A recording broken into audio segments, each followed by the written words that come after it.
I'm Dr. Nadeem Raja. You are watching my YouTube channel, Dr. Raja Nadeem Sajjad Official. Today I'm going to talk about gonorrhea, which is caused by Neisseria gonorrhea.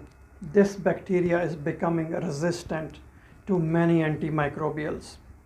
Uncomplicated gonorrhea is localized and primarily affects the mucous membranes of the urethra, endocervix, rectum, pharynx, and conjunctiva. Gonorrhea is most common in young adults between 15 to 24 years of age and men having sex with men. Disseminated gonorrhea is uncommon. Whenever there is a disseminated gonorrhea, there is a petechial or pustular skin lesions, asymmetrical arthralgia, or septic arthritis. If gonorrhea is not treated in men, then there are established complications. For example, infection of the testes, infertility, and infection of the prostate. Pelvic inflammatory disease is very common in females. If pregnant women acquires Neisseria gonorrhea bacteria during the pregnancy, then it is associated with spontaneous abortion and other complications.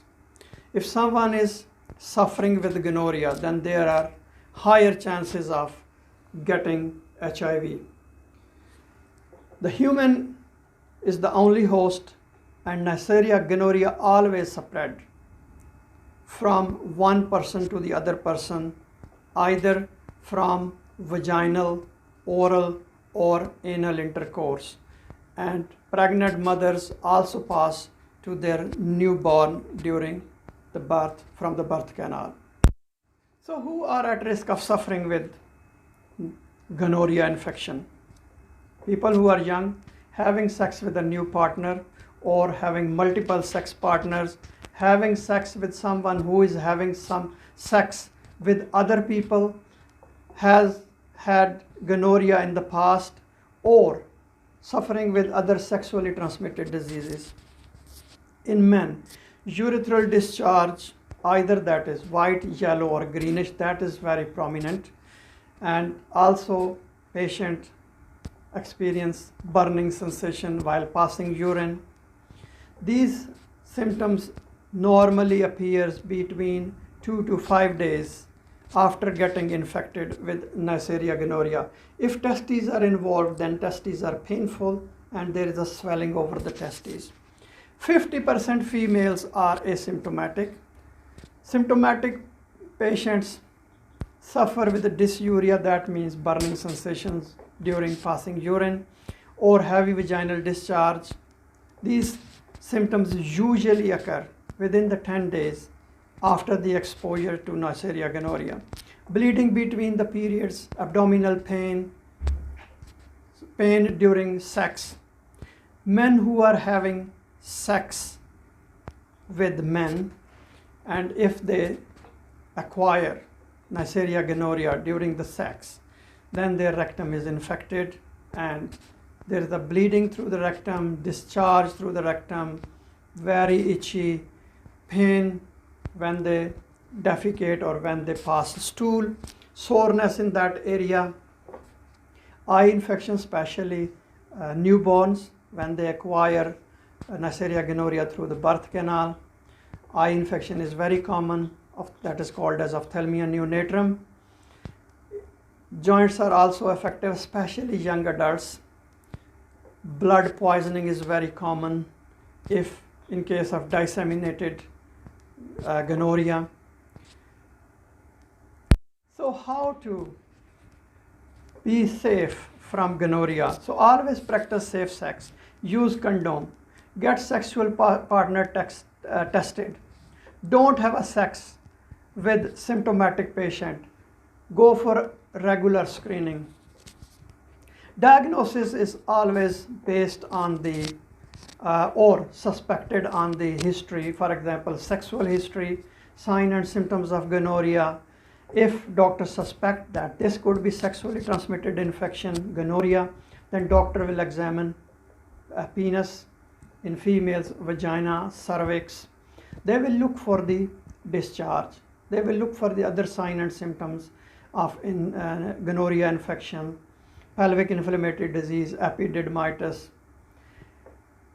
If patient is suffering with systemic illness, then it's very important to refer to the hospital or seek advice from genitourinary medicine consultant or infectious diseases consultant. Also screen for the other sexually transmitted infections. Notify to all sexual contacts. This is very important to prevent the spread of Neisseria gonorrhea to other people. Referral is mandatory if the eye is involved, if there is an infection in the eye, or person is having signs and symptoms of systemic illness, for example, fever, joint pain, rash on the skin, if newborn is suffering with ophthalmia neonatum, if the patient is pregnant, or if there is a suspicion of pelvic inflammatory disease. After establishing the diagnosis, treatment is very important, mandatory to prevent the complications of gonorrhea infection and also spread to the other people. Third generation cephalosporins is a drug of choice, and other antibiotics if other infections are diagnosed, other sexually transmitted, for example, chlamydia, so doxycycline will be prescribed. Follow-up is very important to make sure that person does adhere with the treatment and there is a resolution of the symptoms. Ask about the drug adverse reactions. Confirm that partner or partners have been notified for testing and treatment. Ask about recent sexual history, so possibly could be reinfection, and reinforce about safe sexual practice. Test of cure is very important in some people. For example, if there is a persistent sign and symptoms of gonorrhea, if there is a pharyngeal throat infection, or who have been treated with anything other than the first line recommendation in the local guidelines. Thank you very much for watching this video. Please do subscribe my channel and press bell icon button.